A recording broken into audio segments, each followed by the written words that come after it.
Before that.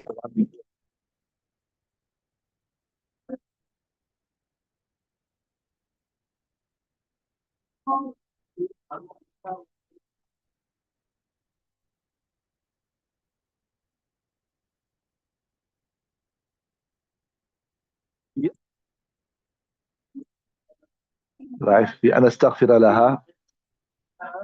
فلم يؤذن لي واستأذنته بأن أزور قبرها فأذن لي فأذن لي فأذن لي وزور القبور فإنها تذكر الموتى. Okay, this is a quite interesting hadith about Nabi sallallahu alayhi wasallam going to the qabr of his mother. وعن أبي هريرة narrating authority أبو هريرة قال زار النبي صلى الله عليه وسلم قبر أمه, that Nabi sallallahu alayhi wasallam visited the qabr of his mother. So when he came to the qabr of his mother, Baka, obviously he cried, وأبكى من حوله, and he made those who were around him also cry. فقال, the Nabi sallallahu alayhi wasallam said, استأذنت ربي في أن أستغفر لها. I sought permission from my Rabb that I can seek forgiveness for my mother. In other words, I asked Allah Ta'ala that my mother passed away, can I seek forgiveness? Right? Uh, now we know in the hadith he said, وَلَا تُصَلِّ عَلَى أَحَدٍ مِّنْهُمْ مَاتَ أَبَدًا وَلَا تَقُمْ عَلى قَبْرِ. That it is not permissible to to seek forgiveness for a non-Muslim. So the famous question comes here now, whether the mother of Nabi sallallahu alayhi wasallam was his parents were Muslim or were they not Muslim or whatever. That discussion comes about, right? So, istadhantu Rabbi, I sought permission from my Rabb, fi an astaghfira laha, that I want to seek forgiveness for her. Falam yu'adhan li. So if you're smart, you see that this hadith indicates to this point here that the fact that Nabi Sallallahu wasn't given permission to seek forgiveness for her points to the fact that she was not a Muslim. You understand what I'm saying? Right? But I'm just saying, I'm not saying that's what it is. I'm just saying it points in that direction, right? فلم يؤذن لي واستأذنته في أن أزور قبرها. Then I sought permission from Allah Ta'ala that I want to visit her qabr. فأذن لي. So permission was granted to me that I can visit her qabr. So Nabi Sallallahu said, فَزُورُوا الْقُبُورِ. Now, you can visit the qubur, you must visit the qubur, فَإِنَّهَا تُذَكِّرُ الْمَوْتَى, because it reminds you of death. Rawahu Muslimun, Imam Muslim narrates particularly right. So we become sometimes so oblivious of death. We get caught up in our daily pursuit of the dunya, this car, this house, this clothes, this cloak, this, and we forget our preparation for death. So one of the, like we discussed yesterday, one of the main reasons why that we allow, why we encouraged, or why it is mustahab, etc., to visit the graveyard, to visit the qubur, it reminds you about death. It reminds you that this physical body will be left in a hole to perish, and your soul is the main thing that will go to the barzakh. So you must make effort for the soul, right? Now, if you travel from Medina to Mecca, those who went, Luqman is not here, he went, and you go the old road, or what they call it, the coastal road, not the main highway. When you go for, listen nicely, when you go from Medina to Mecca and you go the old road where you see Badr on that road. Then you see there's a board there which says Abwa.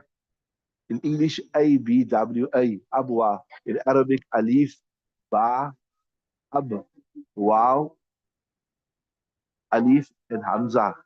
Now, this is the place where the mother of Rasulullah sallallahu alaihi wasallam passed away. So, Rasulullah sallallahu alaihi wasallam's mother, his father Abdullah, his in-laws was from Medina. So, she went to visit the family. And on their return journey with Nabi sallallahu alaihi wasallam, Amina passed away and she was buried there in Abwa. So I think the grave is still marked today. I think the grave is still marked today. But anyway, be that as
okay, can you hear now? Is it clear now? Change the earphones. Can you guys hear? Okay. So I was telling you, yeah. So and if you go on the old road, then between Makkah and Medina, there's a place called Abwa, and you see from the road, you see there's a board there, Abwa. You go there.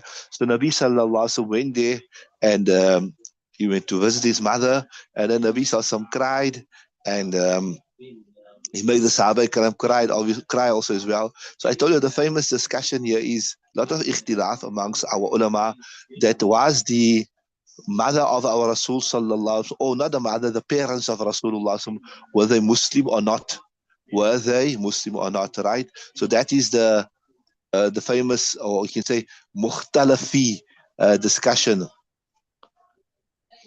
So here, if you look at this hadith, the hadith say that Nabi sallallahu alaihi wasallam didn't give permission to Nabi Sallallahu, or rather Allah Ta'ala didn't give permission to Nabi Sallallahu to seek forgiveness on behalf of his mother. So that points to the fact that they were not on Deen Islam. Are you with me? But nevertheless, some ulama say that this is to do with the parents of Rasulullah sallallahu alaihi wasallam. So rather than making an inappropriate statement by saying maybe they are not Muslim, etc., etc., rather make tawakkuf. You know, tawakkuf means, like how you say in English, reserve the right to comment. I say I won't say anything. I don't know. I'm not sure because the hadith outwardly points to the fact that they were not Muslim. And at the same time, you don't want to say something disrespectful about the beloved parents of Rasulullah Sallallahu. So you make tawakkuf, you don't say anything, right?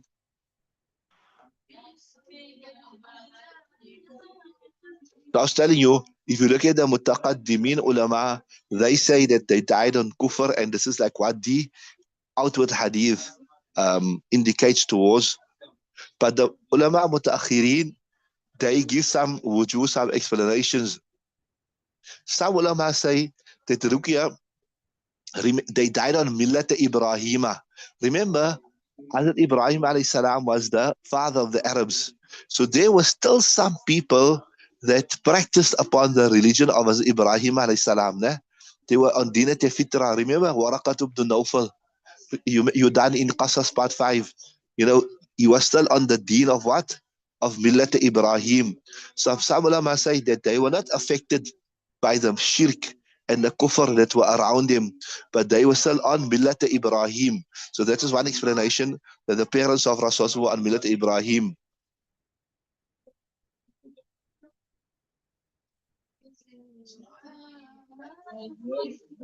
And then some ulama say there's another masla here also, that those people who, as you do in Usul Shashi, that the message of Islam never reached them, the message of Islam never reached them, then they are mukallaf of fitrat.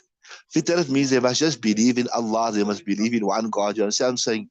Like even today we say, if there are certain people in the world where the message of Islam never reached them, for example, like it's maybe they're living in the remote jungles of the Amazon, or they're living in the remote jungles of Africa, and the message of Islam never reached them, then they are still bound to believe in one Allah, because Allah Ta'ala has given everybody the intelligence to realize and understand that there's only one Allah. So some ulama, they say that the parents of Rasulullah Sallallahu Alaihi Wasallam, they were on fitrat, right? Some ulama, they say that Allah Ta'ala allowed Nabi Sallallahu Alaihi Wasallam to miraculously, or not rather Nabi Sallallahu Alaihi Wasallam, Allah Ta'ala miraculously resurrected them, and then they recited the kalima.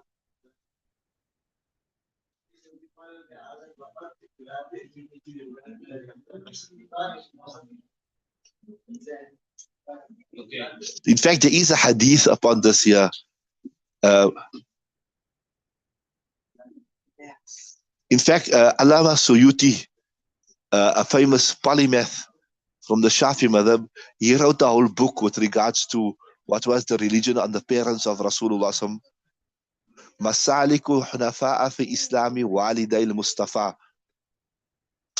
Masaliku Hunafa'a fi Islami Waliday al-Mustafa. So, different opinions from different ulama, but I think the best thing is uh, to say, to make tawakkuf, to say that we're not sure the text, if you look at the apparent text, the fact that Nabi Sallallahu Alaihi Wasallam was not given permission to make dua, that points to the fact that they were not Muslim. And then at the same time, you're dealing with the parents of Rasulullah Sallallahu Alaihi Wasallam. So you don't want to make an inappropriate statement lest you do something to harm or hurt Nabi Sallallahu Alaihi Wasallam. So the best thing is you just say, make tawakkuf. I tell you, tawakkuf means we're not sure, we don't know. We say Allah Ta'ala knows best. Allah A'lam bisawab. Okay, read the next hadith.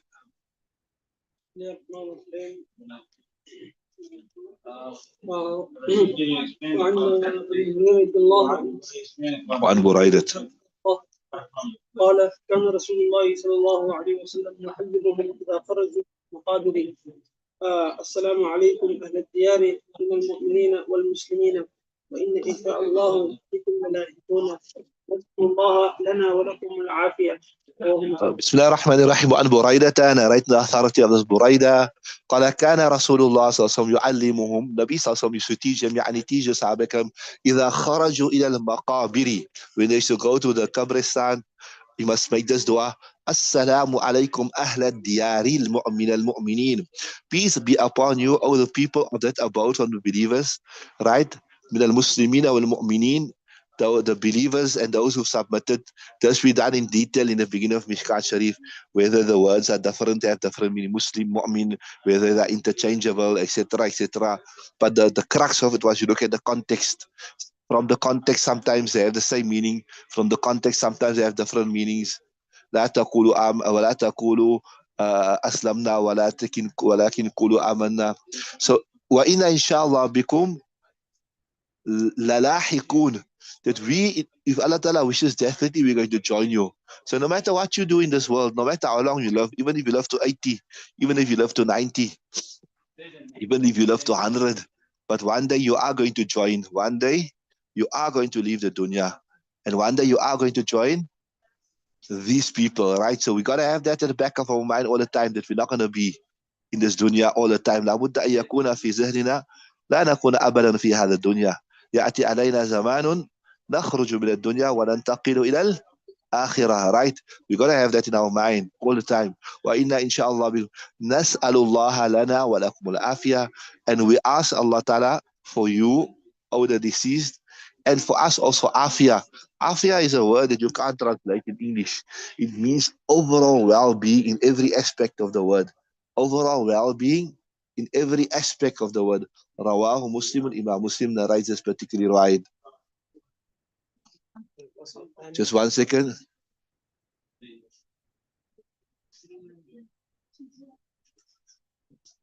So if you look at the hadith, in fact, the hadith that we done earlier, and the hadith that we're going to do here, we see that there are different du'as that are sabits from the hadith. إن شاء الله بكم للاحق نسأل الله لنا ولكم العافية, etc.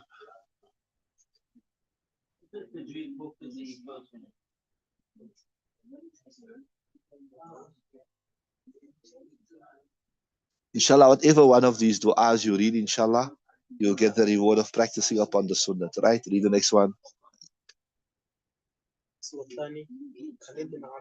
وأنبني نبني it's hamzatul wasl, eh? ابن عباس رضي الله عنه قال مر النبي صلى الله عليه وسلم يقول بالمدينة أقبل عليهم بوجهه فقال السلام عليكم يا أهل القبور يغفر الله لنا ولكم أنتم سلفنا ونحن أنتم سلفنا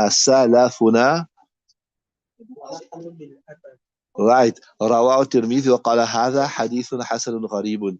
وعن ابن عباس narrated the authority of Ibn Abbas, مر النبي صلى الله عليه وسلم بقبور بالمدينة, once Nabi صلى الله عليه وسلم passed by some graves in Medina, فأقبل عليهم بوجهه, Nabi sallam faced them with his face. فأقبل, there's a literal translation, he faced him, but basically means he faced towards the graves, right? فقال السلام عليكم أهل القبور, he said, peace be upon you, O people, inmates of the graves. يغفر الله لنا, may Allah Ta'ala forgive for us, ولكم, and may He forgive for you. أنتم سلفنا. Salaf means somebody who is gone ahead, somebody is past. So you beat us, you went already to the, يعني انتقلتم من دار الدنيا إلى دار الآخر, ونحن بالأثر, and we are behind you shortly. After a short while, we will join you here also, right? So if you look at the common theme between all these du'as, there's different du'as, we're going to do them all. The common theme is this here, that you are first, obviously, you're making du'a, you say assalamu alaikum, you're making du'a for the deceased, but you're acknowledging that this is your ultimate abode. You're acknowledging this is the ultimate abode of your physical body, for which you want to exert so much effort. The house must be like this, the car must be like this, the couches must be like this, the cushions must be like this, all for the comfort of the physical body. But eventually the physical body will be put in the hole, and it is the soul that will continue. So that is the one you must make more effort for, right? So I was telling you, so salaf means somebody's gone ahead. وَنَحْنُ بِالْأَثَرِ, we are hot on your heels, so to say. Athar means steps. So we are hot on your heels. رواه الترمذي وقال هذا حديث حسن غريب.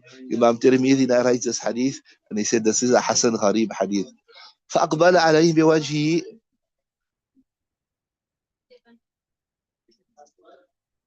So Nabi sallallahu alaihi wasallam faced the graves and he made dua. So all the ulama, they are of the opinion that you can face the grave and make dua, etc.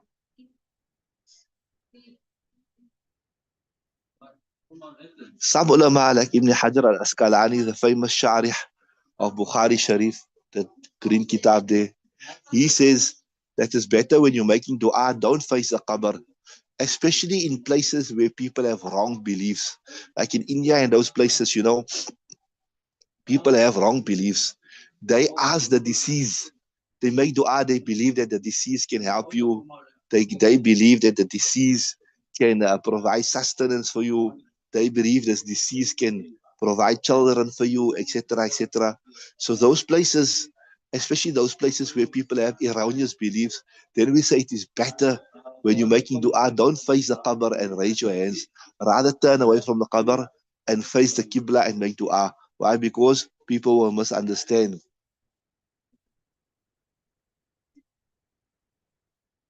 Sheikh Mazhar, he says that visiting the deceased is just as good as visiting the living. The same adab and etiquette.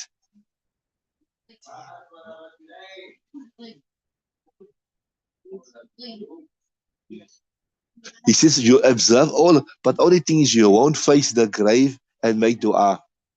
Because I told you many a time, especially in a place where people ask from the deceased, then people have the wrong belief. They'll think you're asking from the deceased.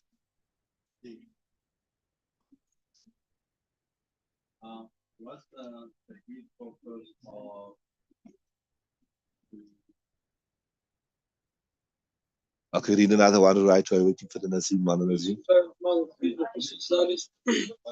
عن عائشة رضي الله عنها قالت كان رسول الله صلى الله عليه وسلم كلما كان ليلتها من رسول الله صلى الله عليه وسلم يخرج من آخر الليل إلى البقيع ويقول السلام عليكم دار قوم مؤمنين وأتاكم ما توعدون غدا مؤجلون فإن إن شاء الله بكم إن شاء الله بكم لاحقون اللهم اغفر لأهل بقيع غرقد.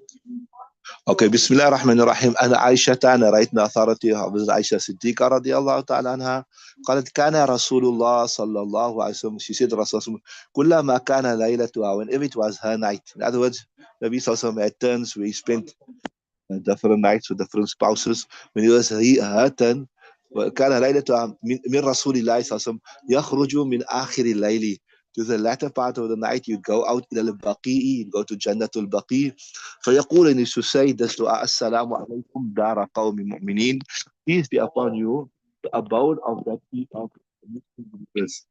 وأتاكم ما توعدون غدا, and it will come to you what you have been promised tomorrow. مؤجلون, what مؤجلون means? Even though it is slightly a bit delayed. You understand what I'm saying?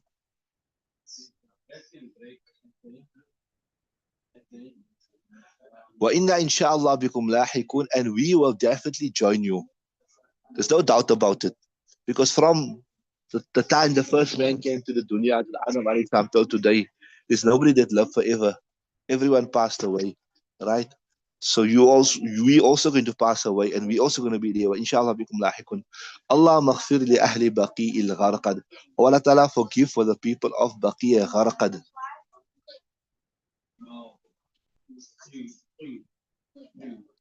So the graveyard outside Medina, this is called Baqiyah. And it's also called Baqiyah Gharqad. And like how we say, we refer to nowadays as Jannatul Baqi.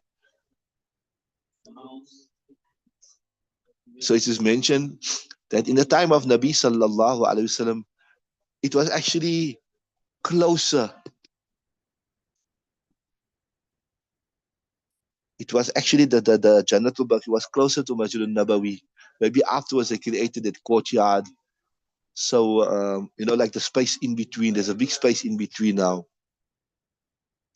And today we don't know where all the qubur is. We only know where the qabr of Hazrat Uthman radiallahu ta'ala is. All the others has been, what you say, the names has been removed, etc., etc. So I was telling you, I remember I told you earlier, if you look at all the du'as, basically it comprises of two things. One is you're making the dua for the deceased, and the other thing is you are reminding yourself that this is our ultimate end, right?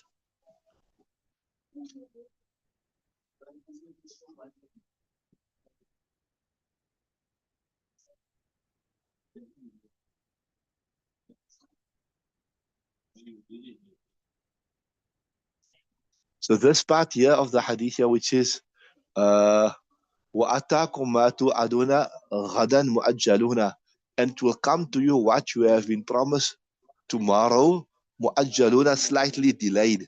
In other words, what that means, what does ajala yu'ajjil with the ayn?